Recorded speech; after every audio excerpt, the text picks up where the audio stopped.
Let me begin with some global trends before moving on to the Swedish International Development Corporation, agency SIDA, and our work on democracy assistance. 72% of the world's population today, 5.7 billion people, lived in autocracies by 2022, according to the research program Varieties of Democracies' most recent democracy report. Videm further notes that censorship of the media and repression of civil society increased, and academic freedom declined in more than 25 of these autocratizing countries, and the quality of elections is worsening in 30 countries. And in parallel to this negative trend, global official development assistance, ODA, to some core features of democracy, such as support to parliaments and political parties, is actually decreasing and stands at only 0.04% of total ODA. Given these trends, it goes without saying that democracy needs to feature more prominently in donors' priorities, both policy-wise as well as funding-wise. SIDA is an independent government agency, and the work of SIDA is guided by 45 strategies that are usually valid for a period of 5 years. As an agency under the government of Sweden, SIDA drafts proposals for new strategies based on instructions from the government, conclusions and good practices from previous strategy periods, as well as dialogue with cooperation partners. And these strategies have either a geographic or a thematic focus. And out of the 45 strategies that guide our work, 34 actually include democracy, human rights, and rule of law as priority areas. Sweden's support to the area of democracy, human rights, and rule of law in 2022 amounted to $825 million. And as a share of total ODA, this is twice as high as the ODA average of ODA or OECD DAC member countries. And this also is the largest thematic area of SIDA, and it includes sub-themes such as civil society, which is the largest subsector, human rights defenders, political party development, which is my main responsibility, and freedom of expression, including media, and threats to the international human rights systems, public administration, rule of law, equal access to justice, and equality in dignity and rights, such as youth and women political participation, or discrimination against LGBTIQ persons, or persons with disabilities, minorities, and the rights of the child.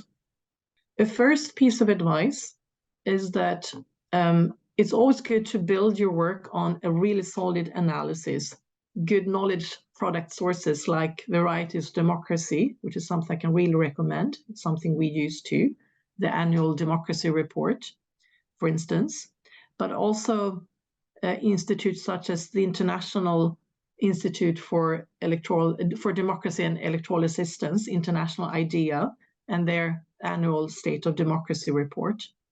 A second piece of advice is to think about whether you would like to engage through global partners, regional partners, or partners at the national level.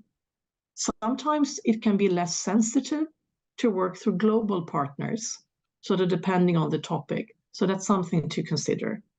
It will make you less visible if that is an issue, or you could work with sensitive topics without having to engage at the country level. And in the best scenario, you would work at all levels and find the synergies between them. Media development is an area where there's an urgent need for more support. Media is really threatened by extinction because the former business model doesn't work anymore. The advertisement market is almost dead for media. That's one reason. There are others, like repression. Actually, there is an existing international fund that is set up for funders looking for effective ways to support media development without having to put a lot of resources into follow-up, etc. It's a fund called the International Fund for Public Interest Media, and the name of that is in the chat. Related to media, of course, freedom of expression is under severe threat worldwide. So that's a related area to consider.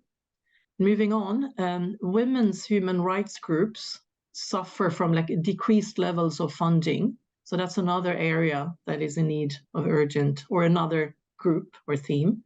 Youth political participation is also an issue in most countries, that usually senior leadership of political parties do not really allow for proper youth participation.